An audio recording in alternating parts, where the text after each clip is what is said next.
Buenas tardes. Primero que todo, agradecer la oportunidad de la carrera de Pedagogía en Historia y Ciencias Sociales de la UVM y en especial al director de carrera, don Nelson Castro, por darme esta chance de poder conversar con ustedes algo de lo que fue esta construcción política e ideológica del currículum en la post-dictadura. Bien. Vamos a hacer unos 30 minutitos y después la idea es que conversemos un poco en torno a los tópicos centrales que se vayan dando a la luz de esta pequeña presentación. Vamos a dividir un poco la presentación en tres dimensiones. La primera es la más chiquitita, que es la teórico-conceptual. La segunda es la del recorrido político ideológico que se va a dar a partir de las disputas por el control del Ministerio de Educación y del Estado. Y finalmente lo que Basil Bernstein denomina el campo de recontextualización pedagógica, que corresponde un poco a cómo las escuelas de educación, las editoriales disputaron, controlaron, hegemonizaron o también perdieron el poder sobre la transformación del conocimiento escolar. ¿Bien? A ver, lo primero, esta es una ponencia destinada a estudiar el currículum. Actualmente la noción de currículum es muy amplia. Todo lo que se pasa, o lo que se enseña, o lo que se transmite en la escuela. Y tiene que ver desde la dimensión prescrita, generalmente asociada a los planes y programas, o al marco curricular, o en este caso a las bases, a las bases curriculares, pero también a todo lo que pasa en la escuela. En este caso específico nosotros vamos a hablar de conocimiento oficial. Y por conocimiento oficial vamos a hablar de que el conocimiento, que implica destrezas, habilidades, procedimientos, pero también conocimientos conceptuales, como se les denomina, que el Estado ha intentado inculcar hacia las generaciones más chicas. Y finalmente, esa dimensión, a partir de la teoría de Basil Bernstein, que se le denomina campo de recontextualización oficial. Y finalmente, como les comentaba, vamos a ver algunos pequeños ejemplos de cómo se fue configurando este conocimiento oficial, pero a partir de su recontextualización en otras dimensiones, específicamente en los libros de texto. ¿Y por qué los libros de texto? Porque yo trabajaba muchos años haciendo libros de texto, entonces la mala educación también en alguna pequeña medida a quien trabaja en esas editoriales, ¿no?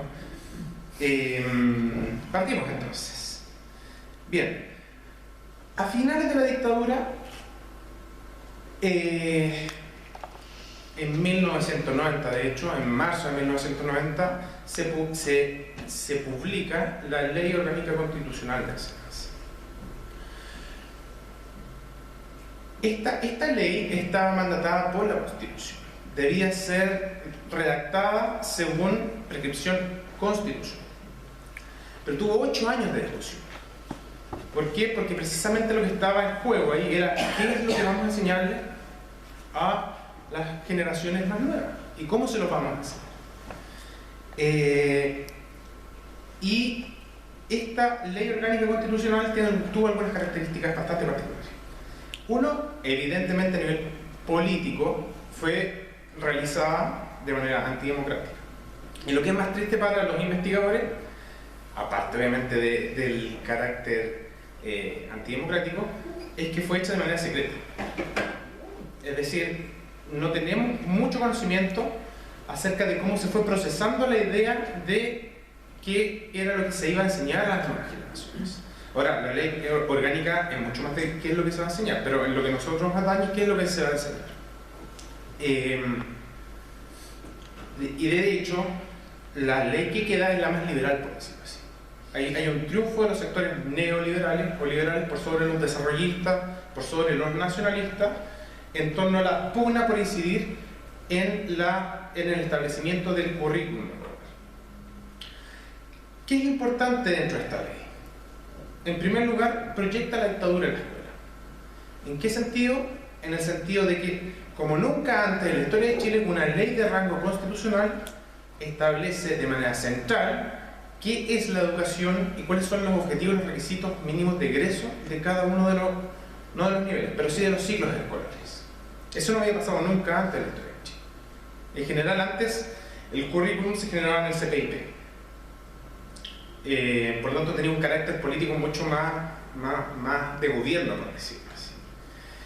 ¿Qué hizo esta ley orgánica constitucional de enseñanza? Entre otras cosas, creó un Consejo Superior de Educación, que era un organismo autónomo del Estado, que tenía, entre comillas, un carácter técnico, y que era, en última instancia, quien aprobaba o no los planes, el marco curricular, no los planes y programas.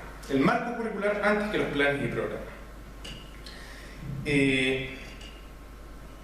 Pero que, por dar un ejemplo, uno de los integrantes de este Consejo Superior de Educación era un ministro de la Corte Suprema que se hizo conocido durante la dictadura por rechazar los recursos de amparo y protección. O sea, la persona que estaba encargada o mandatada por parte de la Corte Suprema de integrar este consejo era alguien que se había opuesto reiteradamente a aceptar los recursos de amparo y protección que interponían los familiares de la gente que estaba detenida de manera evidentemente arbitraria. Pero además mandató a la generación de un nuevo currículo y le dio algo en un plazo de 9 meses para hacerlo. Ese plazo obviamente no se cumplió. Vamos a ver también por qué, o vamos a tratar de ver por qué en pocas palabras.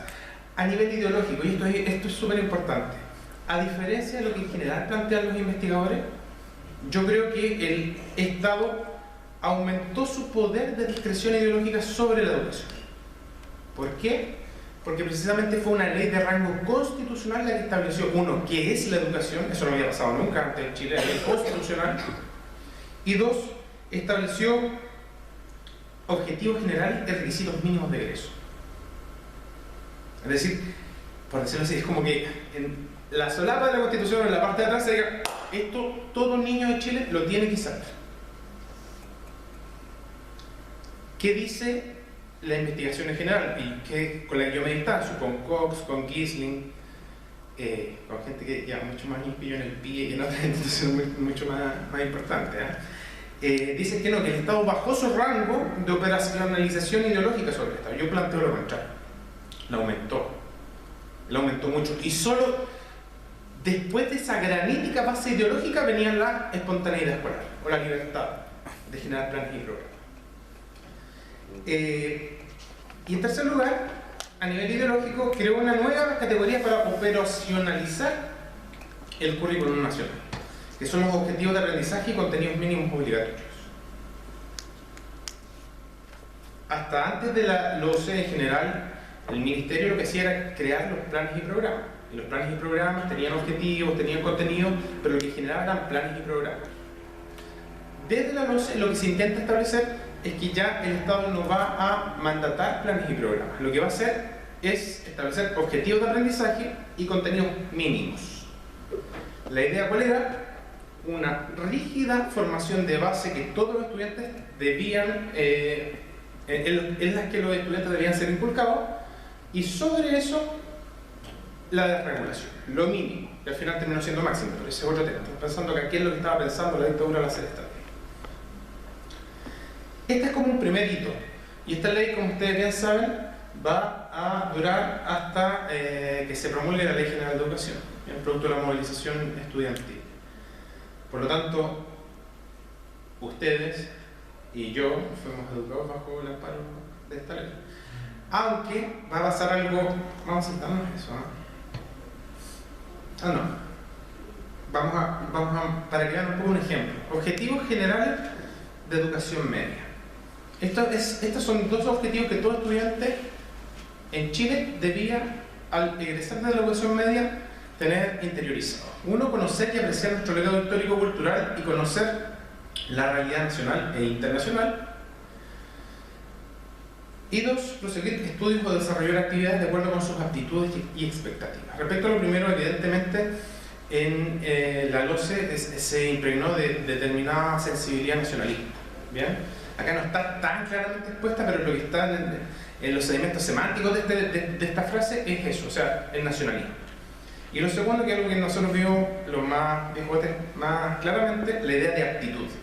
O sea, una naturalización de las habilidades del estudiante. De hecho, si uno lo ve bien, ¿qué es lo que tiene que permitir la educación? Proseguir permitir proseguir estudios de acuerdo a las aptitudes, es decir, no tiene que permitir nada, no tiene que hacer nada. Si yo ya soy apto para algo. Bien, eso por una parte de la dictadura. ¿Qué pasó con el equipo de gobierno que se atrincheró en el ministerio? Muchos de ellos, de hecho, integrantes del PIDE, de la institución donde yo trabajo actualmente. Una gran institución. Uno, mantener las reformas estructurales. ¿Y a qué nos referimos con reformas estructurales? Fundamentalmente a nivel administrativo, a mantener la municipalización y a mantener la subvención a la demanda, el voucher. Pero además, y esto es algo que se resalta muy poco, decidió mantener el currículum de la dictadura, que era un currículum muy nacionalista, aunque no tanto como el que... hay dos currículums en la dictadura. El segundo ya no es tan nacionalista porque han ganado fuerza los sectores neoliberales. Pero sí deciden mantener el currículum de la dictadura. Hay una diferencia en estos, porque las reformas estructurales las mantienen creyendo en ellas. En el currículum de la dictadura no creía el equipo de gobierno que asume. Pero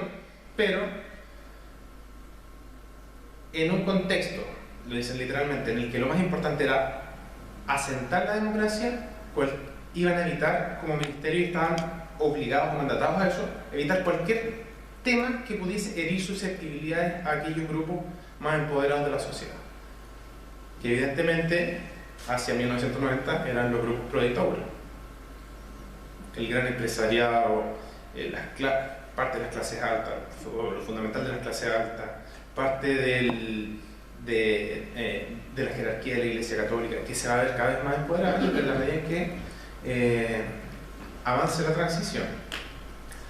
Entonces ellos explícitamente decían postergar ese debate, entre otras cosas porque el currículum es, como plantea Cox, bueno, Cox y millones más, la dimensión más sensible en términos políticos de la educación. ¿Qué va a tener que ser el niño cuando ya no sea niño? ¿Qué va a tener que saber? ¿Qué valores va a tener que movilizar? Y eso era considerado un flanco ideológico muy fuerte. Por lo tanto, deciden, yo he entrevistado a gente involucrada en el proceso y dicen, no, eso no va a ir, no está dentro de, ni siquiera dentro de lo que se nos puede imaginar que podemos hacer. Y en eso había algo que aguijoneaba, por decirlo así, el espíritu del ambiente, que era el recuerdo del informe ENO. O sea, que es del 73 y que para algunos autores es uno de los causantes de la caída del gobierno de Allende. Yo creo que le dan un poco de sobreimportancia al informe ENO, pero sí fue un escándalo en la época. Entonces, y ellos recuerdan, pensemos que esto es hace 20 y tantos años, recuerdan la ENO como algo muy sensible. No vamos a meternos entonces con nada que tenga un flanco ideológico. Pero eso tiene un supuesto muy peligroso. Y ese supuesto es que estoy viviendo un mundo no ideológico. O que puedo tomar medidas técnicas. No me voy a acercar a lo ideológico, sino me voy a acercar a lo técnico. Y esa va a ser la dimensión que van a enfatizar del currículum. Y fundamentalmente a partir de la importancia que le dan al CIMSE. ¿Y qué traducción práctica tiene eso? El programa de las 900 escuelas. Las 900 escuelas más deprimidas en términos sociales y cuya expresión máxima era el CIMSE. A partir de eso las definieron y iban a ser apoyadas. Entonces, ¿qué es lo que había que apoyar? Alfabetización y las matemáticas, fundamentalmente. Entonces, y eso era concebido como un ámbito no ideológico. ¿Bien? Que fue un debate al interior también de este grupo que ejerció la transición a nivel ministerial. Y además de eso, dicen, vamos a generar un ambiente, que es todo el currículum más amplio, un ambiente democrático, como, por ejemplo, democratizando los centros de estudiantes.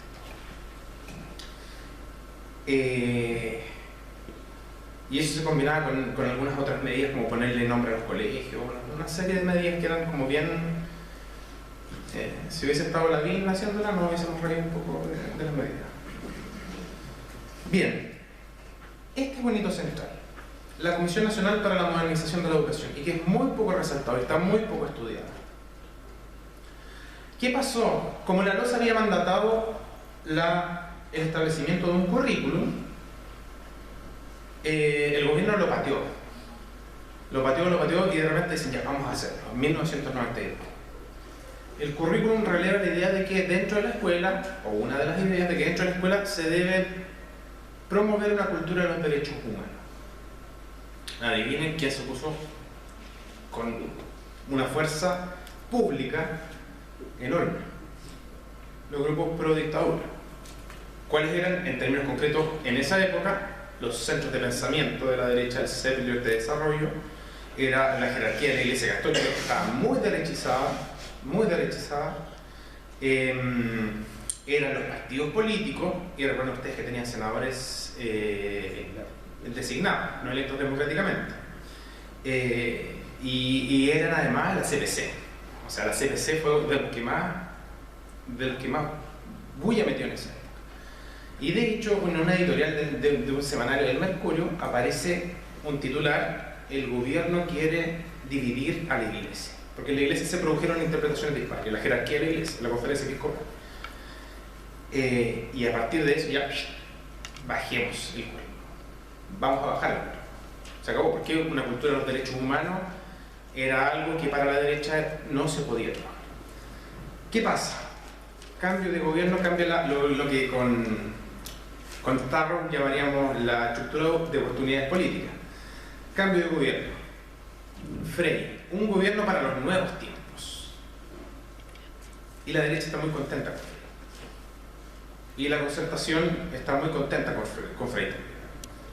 Y se genera una plataforma política para poder actuar en educación. Y esta plataforma va a ser la que va a permitir generar un nuevo currículum, generar nuevas políticas como el MESE Media, o implementar lo que ya venía de antes, y el proyecto Montegrande, es decir, un tanque de políticas que va a ser facilitado por este acuerdo marco del 95, la comisión es del 94. Y esta comisión tiene un comité técnico asesor adjunto. ¿Cuál es el problema? El comité técnico tenía la función de proponer las políticas. Y era un comité considerado de expertos. Tenía 16 integrantes. 4 de esos 16 integrantes eran representantes de los gremios empresariales. 4 de los 16 eran representantes de los gremios empresariales. Y eran expertos en educación. O sea, imagínense cómo estaban en esos ámbitos.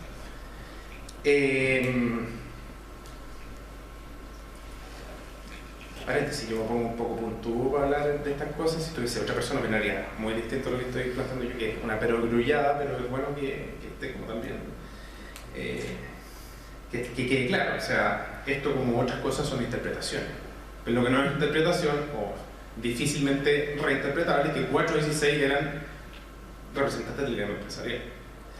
Este comité técnico asesor hace una propuesta. Y esa propuesta, la comisión que estaba compuesta era mucho más plural, la acepta. Ahí no sé cómo ni por qué la acepta. Y aceptan el informe del comité y lo asumen como propio y se despacha. Pasa colado, de hecho. Yo he revisado la prensa de la época y el comité y la comisión, pasó desde el comité de expertos al Congreso.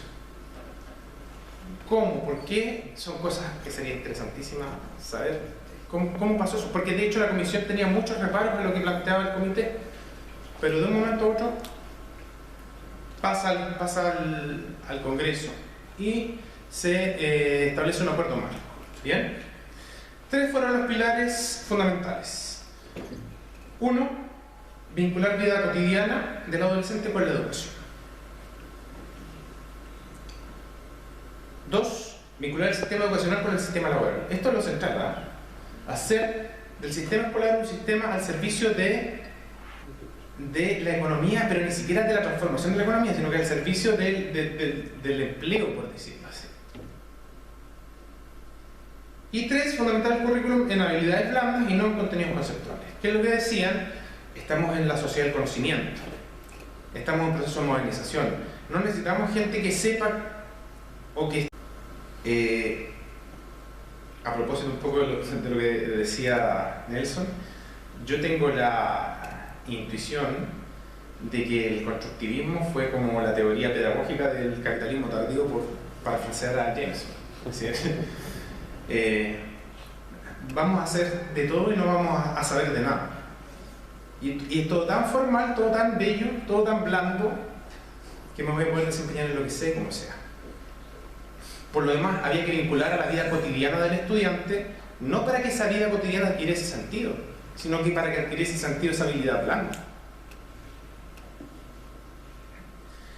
Y acá, aquí hay algo muy que nos marca hasta el día de hoy. Los expertos en educación, el PI, el CIDE, en las universidades que ya estaban retomando los profesores, fueron muy desgraciados por los profes. O sea, los trataron súper mal. Iván Núñez, Premio Nacional de Educación hace poco, que era el encargado del Ministerio de ver los temas gremiales, los trataban como la huifa. O sea, muy, muy mal. Yo tengo una cita.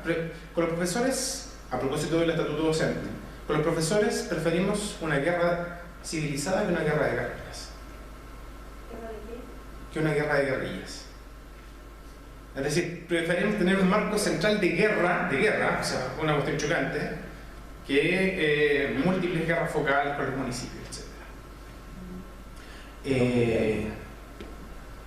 Beatriz Ábalos se hizo cargo del primer programa de formación inicial docente de la transición. Hicieron competir a las universidades. 17 de algo más de 30 solo adquirieron recursos. Solo 10 del equipo. No sé. Bueno, ya. Bien.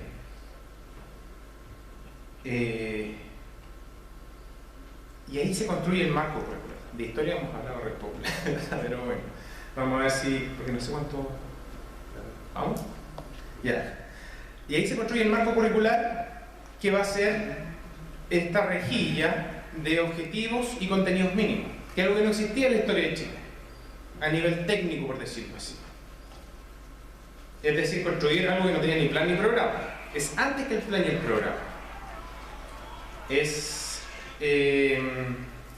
esta rejilla, como decía, por nivel de objetivo y contenido. El de la básica se construye como siempre al interior del CPIP. Y desde los 60 para acá, no conozco antes, el de la básica siempre ha sido el más secreto. El que se hace de manera mucho más fina, mucho más detallada, pero también de manera mucho más secreta. Porque todos sabemos que los niños, o sea, ya ustedes que van a ser profes de media, en general yo soy profe de media, vienen más que formateados. En cambio, el de la media se va a construir en un nuevo departamento, que es de la unidad de currículum y evaluación, que es la que promueve Cox. Que Cox era, durante una época ya era como una especie de no sé cómo decirlo, de Dios, por decirlo así. O sea, mandaba. Yo he entrevistado, por ejemplo, a la gente que construyó el currículum de historia, y enojarse con Cox era una cosa así como bien. Es como, no sé, como enojarse con el profesor Nelson. Bien complicado. Bien, decretos promulgatorios. El decreto 40 de la básica del 96. La concepción antropológica y valórica que orienta la propuesta se basa en los principios de la Constitución política, en la Ley Orgánica Constitucional de Enseñanza y en el ordenamiento jurídico de la nación. O sea, no podía ser de otra manera, pero que yo lo explicite tanto es como un poco fuerte. Así como en la Declaración Universal de los Derechos Humanos, así como en la colita, así como que hay algo que se llama derechos humanos, y en las grandes tradiciones espirituales del país. ¡Wow! Lo conté la cola. Bien. Y en el fondo, lo más triste es que no podía ser de otra manera, porque la LOCE era la que ya tenía establecido cuál era el sentido de la educación. La Constitución del 80 es la que más trabaja, con mucho, el tema de la educación en relación a las anteriores. Entonces eso de que la educación, el tema mínimo, hay que ponerle un pero. O sea, la ven mucho más que la del 25 y que la del 33, mucho más. Mucho más. Hay que pensar que tiene una ley anexa, que son páginas dedicadas al tema educacional. Bien, y el de la media es lo mismo. Los principios de la Constitución Política, la Ley Orgánica Constitucional de Enseñanza, en el ordenamiento jurídico de la nación, la Declaración de los Derechos Humanos y las grandes tradiciones espirituales del país. Ahora hay que tener algo en mente. Cuando habla de tradiciones espirituales del país, en el trasfondo no está hablando de la tradición del gremialismo de los docentes. Está apelando acá al nacionalismo de recambre conservadora. ¿Bien?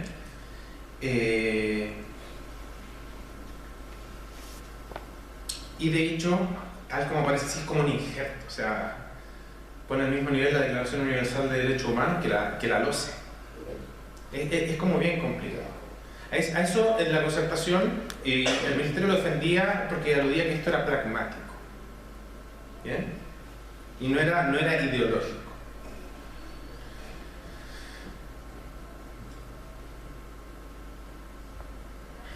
Algunos datitos que la verdad es que cuando estaba creando esto yo dije, ya vamos a ver historia y ciencias sociales, pero eso no se va a entender si no vemos el marco general. No se va a entender por qué fue hecha de tal manera si no tenemos en mente cómo fue hecho el gran marco político ideológico y quién estaba incidiendo en ese marco político ideológico. Bueno, pero para no perdernos tanto, o sea, para no desvincularnos tanto de la historia y las ciencias sociales, que así se llama la carrera, ojo, hay una cuestión importante, por ejemplo, ahora es historia, geografía y ciencias sociales. Pero antes, desde el 96, era historia y ciencias sociales. Los geógrafos patalearon harto. El currículum de historia de la media no lo va a hacer, no va a estar a cargo de un historiador, de hecho. Va a estar a cargo de una antropóloga, Jacqueline Gisling, que es también alguien que estaba muy vinculada a la familia concentracionista en la educación. Ella era del CIDE, de los jesuitas. Y ella va a formar un equipo con Sofía Correa, profesora actual de la Chile, historia política, por decirlo así, de oposición tipo liberal, ese liberalismo que después no sabemos que se transformó, y el profesor Julio Pinto, el Premio Nacional de Historia actual. Bien, yo tuve la oportunidad de entrevistarlo. Ellos defienden harto su proyecto, por decirlo así. Son dos cosas centrales como para rescatar en esto. Uno fue hecho por expertos, nuevamente. Esta vez sí, quitémosle las comillas porque sí eran expertos, al menos dos de ellos.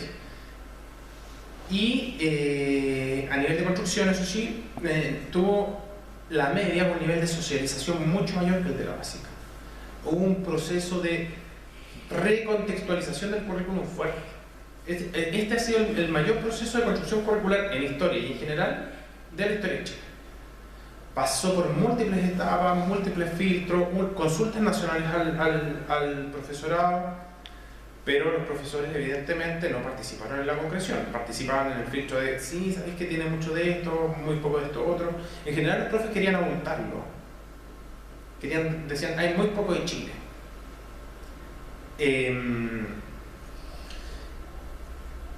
Pero fue un proceso socializado, hecho por expertos y con múltiples ramificaciones de socialización hacia el sector productivo, todos, incluso historia, hacia el gremio docente, hacia los escolares, y a nivel ideológico lo que trató de hacer el currículum fue uno de fusionar las disciplinas, de hacer unas ciencias sociales generales, por decirlo así, y esas ciencias sociales generales tenían que estar mirando el presente. Es decir, la historia pierde harto poder en este currículum, en favor de una cientificación social del conocimiento. Y esa idea de mirar el presente estaba muy vinculada al marco general. No hay que mirar la historia, hay que mirar el presente. ¿Y qué presente? El presente chiquitito. Entonces en primero medio lo que veían era la región. No, porque tenía que ser conocimiento significativo, o sea, lo más chiquitito, así mientras más chiquitito seamos, más significativo va a ser.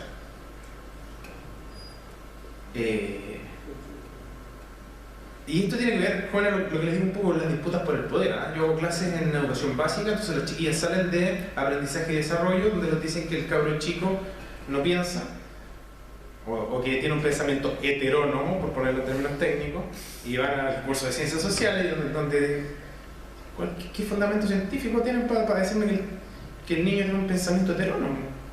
¿De dónde salen esos fundamentos? No sé. Ya discutimos esto no Vygotsky y toda la cancha. Pero bueno.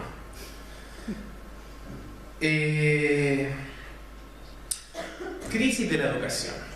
Revolución pingüina. Ustedes la conocerán mejor que yo, podrán venir a hablarme acá acerca de ella.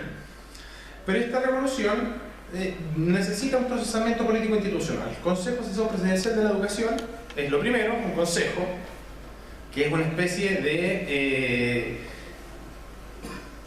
informe de esta Comisión Nacional de... O sea, se van replicando las lógicas de Comisión Nacional para la Modernización de la Educación,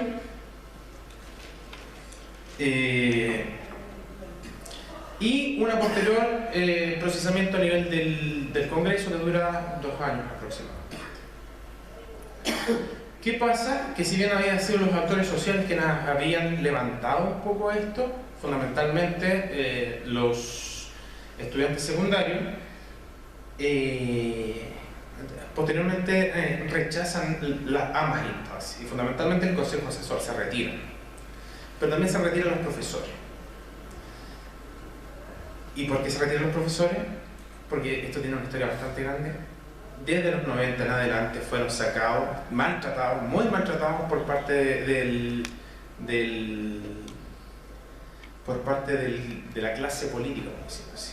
O sea, cuando yo veo esas cosas, yo soy hijo profe, eran muy violentos, decir que eran ignorantes, que estaban anclados en el pasado, que no pensaban, que tenían un pensamiento, y estoy citando palabras literales, irracional. Una profesora de la Chile, María Loreto Nervi, gran amiga de Iván Núñez. Un pensamiento no inteligente, irracional. No, es que yo de verdad, yo pensé que no había sido así la historia, o sea, es lo que los franceses llaman la aventura del conocimiento. Yo iba con una preconcepción y estalló. Y más encima, por último, que hubiesen sido expertos buenos, pero eran expertos charcha. O sea, los análisis eran malos. Leí un análisis etnográfico de una antropóloga que se fue a carretear con los cabros, por ejemplo. Entonces, no, hice algo muy interesante porque fui con los chiquillos y se empezaron a dar besos. Después me fui con ellos en un auto y decía, yo quiero ir a ese carrete, o sea, quiero investigación, acción así, ¿no? No, o sea, pésimo los informes. Eso lleva una opinión política, no académica, no lo pondría así en un paper.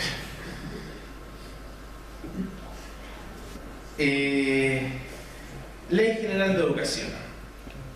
La educación es el proceso de aprendizaje permanente que abarca las distintas etapas de la vida de las personas y que tiene como finalidad alcanzar su desarrollo espiritual, ético, moral, afectivo, intelectual, artístico y físico, mediante la transmisión y el cultivo de valores, conocimientos y destrezas. Bien, yo a mis estudiantes siempre les digo que las ciencias sociales en general son herramientas de desconfianza, hay que desconfiar en general. Por ejemplo, el orden en el que se ponen las distintas palabras no es gratuito. Primero, el país que debe ser educar espiritualmente al niño, éticamente, moralmente, afectivamente. O sea, hasta el número 4 no hay nada racional.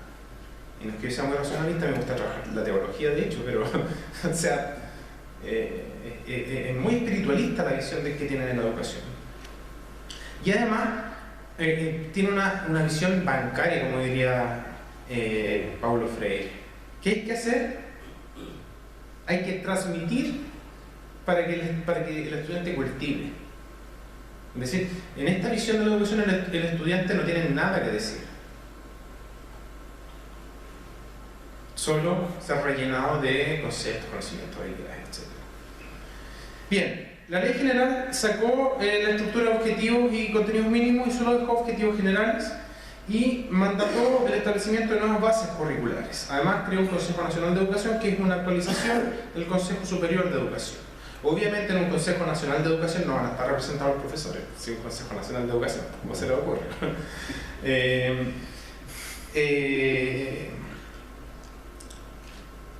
Y ahí la Concertación jugó mal, porque se venían las elecciones y le dejó en bandeja la creación de currículum a la derecha. O sea, le dijo a la derecha, hagan el currículum nacional, tomen. Y en esto quedó el currículum, que es el que nosotros tenemos actualmente, en el que yo he tenido que trabajar haciendo libros y el que ustedes van a tener que trabajar en las clases. Por ejemplo, tercero básico, asumir sus deberes, y ahora sí, ya estamos en el área de historia, geografía y ciencias sociales. Asumir sus deberes y responsabilidades como estudiantes y en situaciones de la vida cotidiana, como cumplir con sus deberes escolares. ¿Se dan cuenta que está mal redactado? Como cumplir con sus deberes escolares, colaborar en el orden y en la limpieza de los espacios que comparte con su familia, escuela y comunidad, cuidar sus pertenencias y las de los demás, preocuparse de su salud e higiene y ayudar en su casa. Oh, Dios mío. Ya. Eso es tercero básico, eso debe aprender un niño tercero básico. Bien, pero por contraparte igual, como tres, al final en la colita vienen los derechos de los niños. Reconocer que los niños tienen derechos que les permiten recibir un cuidado especial por parte de la sociedad con el fin de que puedan aprender, crecer y desarrollarse y dar ejemplos de cómo la sociedad les garantiza estos derechos. Insisto, desconfianza. ¿Cuál es el verbo que se utiliza, por ejemplo, en la primera de estos objetivos? Asumir, interiorizar. Tiene que ver con el orden de los valores. El orden de los derechos, el cabro chico tiene que saberse los derechos, reconocer los derechos. Ah, sí, no, yo tengo ese derecho. Ah, qué bueno que lo tengas. Y ojo, el currículum dictatorial estaba plagado de estas ideas de asumir, interiorizar, de valorar, y fundamentalmente la patria, que es una entelequia así, pero querer la patria. Dios mío, ¿qué hace un profesor frente a ese objetivo? Bien. Quinto básico, reconocer que hay logros y beneficios que dependen del esfuerzo, el mérito y el comportamiento de cada persona, como las calificaciones, los premios deportivos, los premios por compañerismo, el aprecio y el reconocimiento por parte de sus pares, el liderazgo. O sea, si a mí me quieren mis pares, porque me lo merezco. Pero si a José no quieren los pares, bueno, todos sabemos que en ese caso José no se lo merece nada, es porque no se lo merece. ¿Bien? Acá hay una, y esto es continuidad con la dictadura. Esto sí que ya es un currículum que tiene una línea de continuidad mucho más fuerte con la dictadura. Y que es la naturalización de la desigualdad social. Nosotros nos educamos con un currículum, cuando digo nosotros estoy pensando en la gente que tiene como 22, no, como 35 años, teníamos un currículum, un curso que se llamaba Hábitos Sociales, de básica. Sí.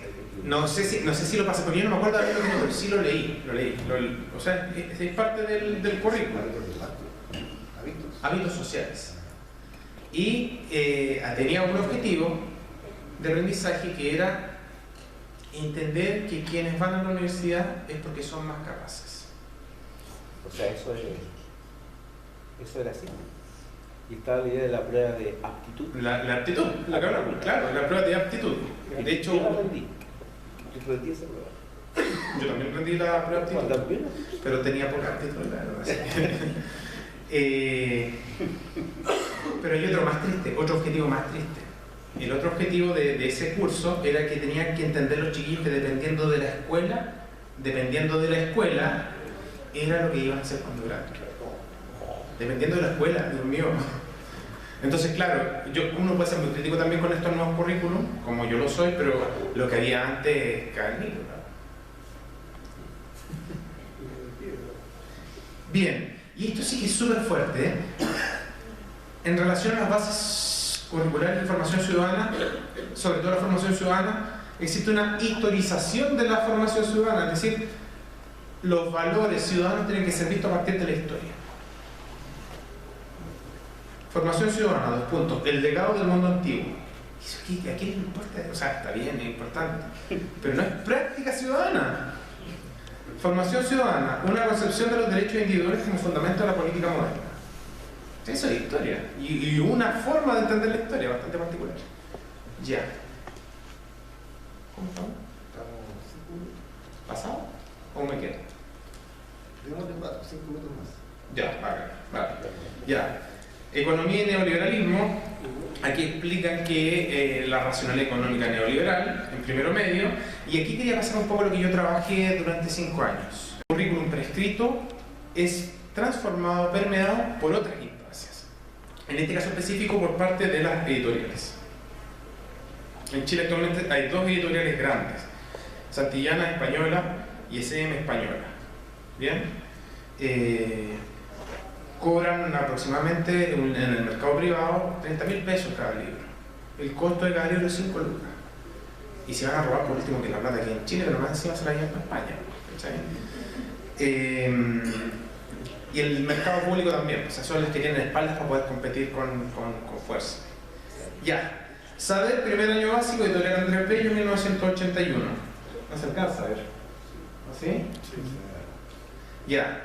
Es el mes de septiembre, llega la primavera, estamos en las fiestas patrias, es el cumpleaños de Chile, porque Chile era como una persona más, era un espíritu, una persona, una cuestión así, pero muy loca. Luchito y Rosita, no puede ser más chileno, ¿ah? Eso sí. Luchito y Rosita admiran el desfile de los soldados. O sea, y ahí tenemos a escolares en una situación bastante militarizada. De eso está plagado. O sea, elegí 1 o 2 ejemplos para que vean un poco el tenor de los textos de estudio. Bien.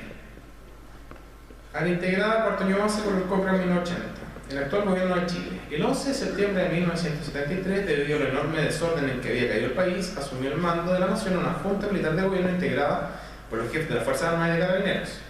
Esta junta militar se ha impuesto la enorme tarea de reconstruir la nación, restableciendo el orden para mantener la seguridad nacional, arreglando la situación económica y uniendo a todos los chilenos en un nacionalismo cristiano. Amén.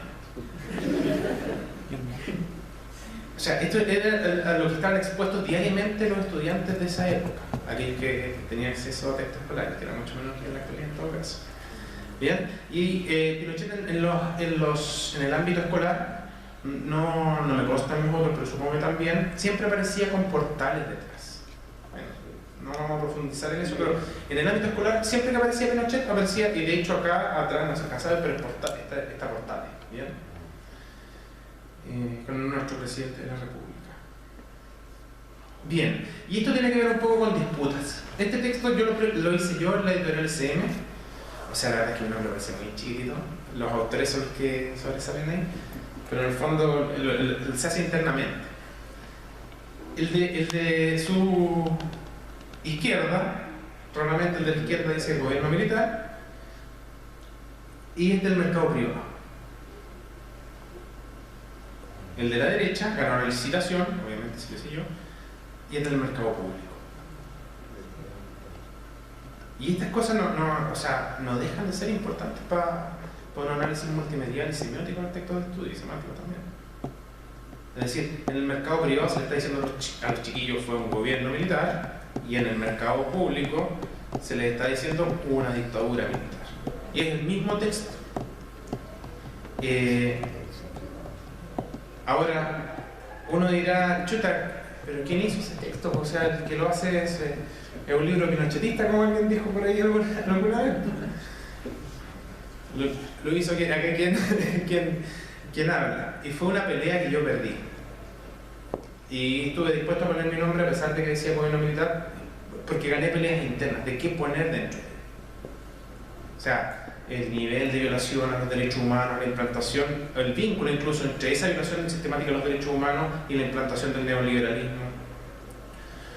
Pero no fue y esto tiene que ver un poco con recontextualización.